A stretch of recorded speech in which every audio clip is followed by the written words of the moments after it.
नमस्कार दोस्तों, स्वागत है आप सभी का।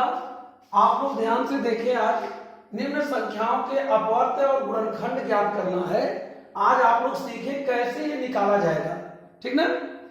ये 5, 6, 8, 10 के 5 अपवर्त्य निकालना है। ये 5 का अपवर्त्य अपवर्त्य निकालना है किसका? 5 का।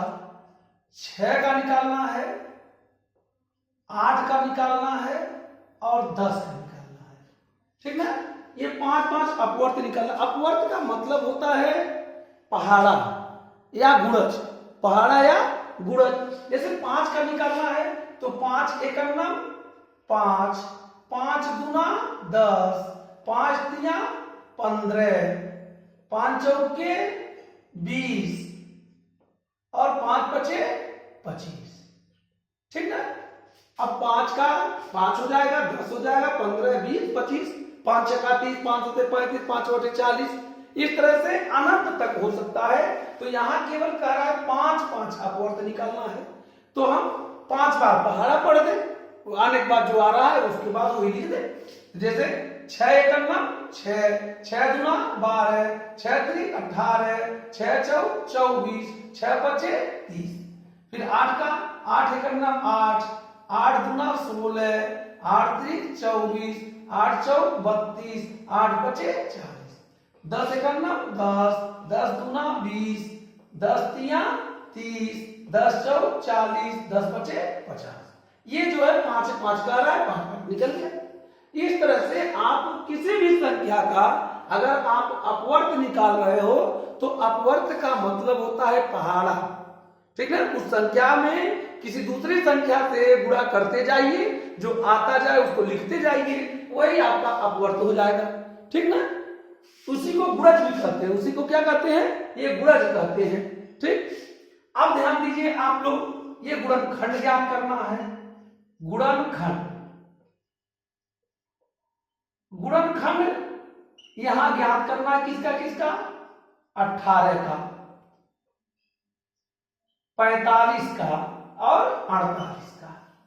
अब ध्यान दीजिए, इसको कैसे ज्ञात करते हैं?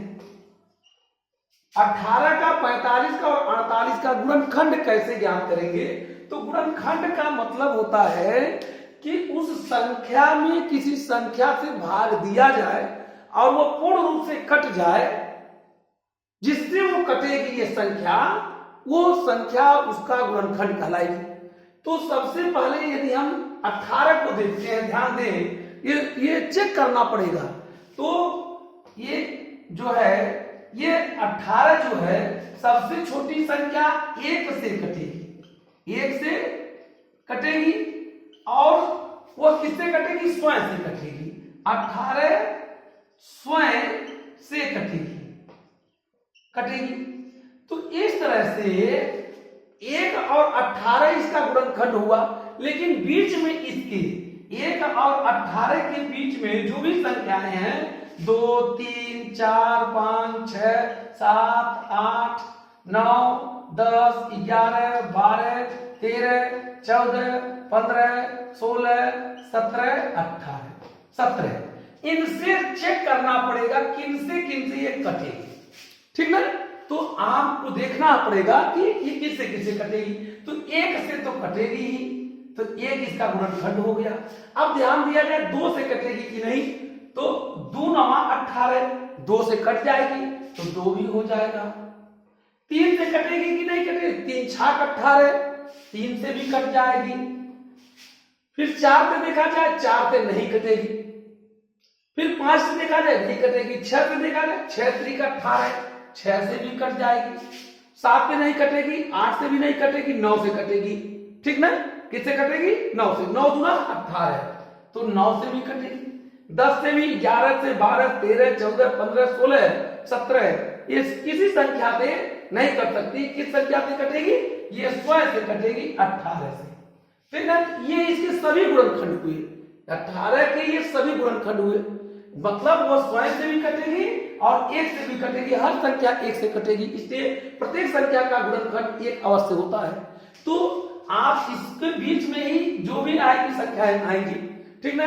अब ध्यान दीजिएगा, दूसरे संख्या का देखना है हमको, 45 का देखना है।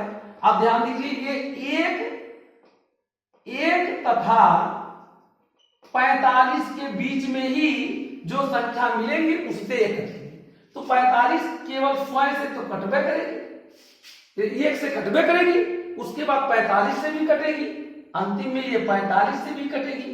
तो अब ध्यान दें, उसके बाद किससे कटेगी। 45 को देखा जाए तो ये 2 से नहीं कटेगी।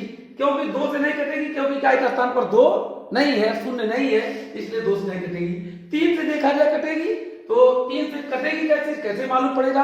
अगर हम इन अंकों का योग करें 5 और 4 तो 9, यह 9 कट जाएगा 3 से, 3 3 का 9, इसलिए संख्या 45 3 से कट जाएगी, तो ये 3 भी हो जाएगा।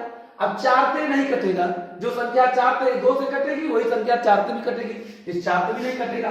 5 से देखा जाए तो इकाई का स्थान पर 5 है, इसलिए 5 से भी कट जाएगी, ठीक ना। अब ध्यान दिया जाए, 5 से भी, 4 से भी, 5 से देख लिया गया, 6 से देखा जाए 6 से नहीं कटेगी, 7 से भी नहीं, 8 से भी नहीं, 9 से कटेगी, 9 बचे 45, 9 से, 10 से भी नहीं, 11 से, 12 से, 13 से, 14 से, किसी से नहीं, 15 से कटेगी, 15 दिया 45, 15 के बाद 16, 17, 18, 19, 20, 21, 22, 23, 24, 25, 26, 27, 28, 29, 30, 31, 32, 33, 34, 35, 36, 37, 38, 39, 40, 41, 42, 43, 44, 45, सीधे 45 से कटेगी, ये आपका 45 हो जाएगा, ठीक है। इसके सभी गुणनखंड हुआ। अब 48 को देखा जाए, 48 का 1 तो होगा करेगा और 48 होगा, 1 और 48 तो अवश्य होगा गुणनखंड। उसके बाद देखा जाए किससे कटेगी, ये 2 से कट जाएगी। 48 किससे कटेगी, 2 से, क्योंकि इकाई का स्थान पर सम संख्या है, तो 2 से भी कटेगी। 3 से देखा जाए तो 4 और 8 12, इसलिए 3 से भी कटेगी। 4 से देखा जाए, 4 एक नाम 4, 4 गुना 8, 12 से, 12 चौक 48, 12 चौक 48, इसलिए 4 से भी कट जाएगा। 5 से भी नहीं कटेगा, 6 से, 6 वट्ठे 48, 6 से भी कटेगी। 6 से, 7 से नहीं, 8 से, 8 6 का 48, 8 से। अब देखा जाए, ध्यान दिया जाए, 9 से नहीं कटेगा, ठीक ना। 10 से भी नहीं, 11 से, 12 से कट जाएगा, 12 चौक 48, 12 चौक 48, ठीक ना। किससे कटेगा, 12 से, 12 से, 12 चौक 48, 13 14 15 16, 16 3 48, 16 3 48, 16 से कट जाएगा। 17 18 19 20 21 22 23 24, 24 गुना 48, 24 गुना 48, 24 25 26 27 28 29 30 31 32 33 34 35 36 37 38 39 40 41 42 43 44 45 46 47, सीधे 48 से। किससे कटेगा, 48 से, ठीक ना। इस तरह से आपको चेक करना है कि किन किन संख्याओं से ये इसके सभी गुणनखंड हो गए। 1 और 48 के बीच में ही पड़ेगा, तो जिन जिन संख्याओं से ये संख्या कटेगी वही उसका गुणनखंड होगा, तो इसका क्या होगा, गुणनखंड होगा। तो 18 के भी सभी गुणनखंड हो गए, 45 के भी सभी गुणनखंड हो गए और 48 के भी सभी गुणनखंड हो गए। इस तरह से गुणनखंड ज्ञात करने के लिए हम करते क्या है कि भाग देते हैं अन्य संख्या से। अगर वो संख्या उसका गुणनखंड होगी तो पूर्ण रूप से काट देगी उसको, अगर नहीं कटेगी तो वो गुणनखंड उसका नहीं होगी, ठीक ना। इस तरह से किसी भी संख्या का निकालना, जैसे आपको 20 का निकालना हो, अगर 20 का निकालना हो तो क्या करोगे, 1 तो स्वयं होगा ही और अंतिम में 20 भी होगा, लेकिन ये किससे कटेगा, ये 2 से कट जाएगा, क्योंकि 2 से कटेगा, क्यों, ये शून्य है इकाई का स्थान पर, तो 2 से भी कट जाएगा।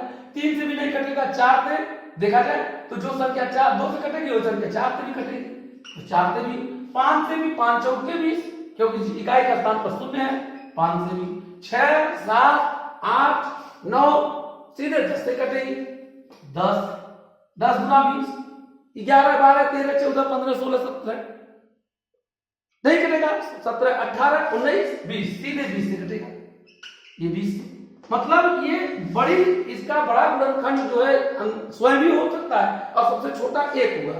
तो 1 और 20 के बीच में जो पड़ेगा 2 4 6 8 7 जो भी पड़ता है उससे चेक कर लेते हैं, अगर एक संख्या कटती है तो है, नहीं कटती है तो नहीं है। जैसे मान लीजिए 6 देखा जाए तो 6 क्या होगा, 1 होगा और अंतिम में 6 भी होगा।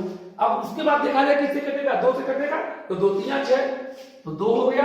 और किससे कटेगा, 4 से भी नहीं कटेगा, 5 से भी 6 से कट जाएगा, लेकिन बीच में किससे कटेगा, और 2 के बाद 3 से, 3 गुना 6, 3 हो गया। तो 1 2 3 6, 1 2 3 6 इसके गुणनखंड हो गए। मान लीजिए 8 देखा जाए, 8 का देखा जाए तो 1 भी होगा और 8 भी होगा। अब देखा जाए कैसे कटेगा, ये 2 से कटेगा, 2 से कट जाएगा, 3 से भी नहीं कटेगा, 4 से 4 गुना 8, 4 से कटेगा, 5 6 7 नहीं कटेगा, सीधे 8 से कटेगा। तो ये इसके गुणनखंड है, ये सब के सब गुणनखंड है। और ये निकल रहा है तो सब सभी गुणनखंड निकल रहे हैं। इस 20 का सभी गुणनखंड, 6 के सभी गुणनखंड, 8 के सभी गुणनखंड, ये सभी गुणनखंड निकल रहे हैं, उसमें छूट नहीं रहा है कोई, ठीक ना। तो इस तरह से आप लोग अपवर्त भी जान गए और ये गुणनखंड भी जान गए कैसे निकाला जाएगा। मान लीजिए 12 का आपका अपवर्त निकालना है, क्या निकालना है, 12 के अपवर्त, तो 12 का 12 का 12, 12 गुना 24, 12 तिया 36, 12 चौका 48, 12 चौका 48, 12 बचे 60, इस तरह से निकलता चला जाएगा। जितना जितना कहे उतना आपको पहाड़ा लिखना है या गुणज लिखना है। अपवर्त का मतलब पहाड़ा या गुणज, पहाड़ा या गुणज। और गुणनखंड का मतलब है कि वो संख्या किन किन संख्याओं से कट रही है, तो जिन जिन संख्याओं से कटती है संख्या वह उसके वो गुणनखंड होती है, ठीक ना। तो आप लोगों को समझ में आया हो, अच्छा लगा हो तो आप लोग लाइक करें, सब्सक्राइब करें। धन्यवाद।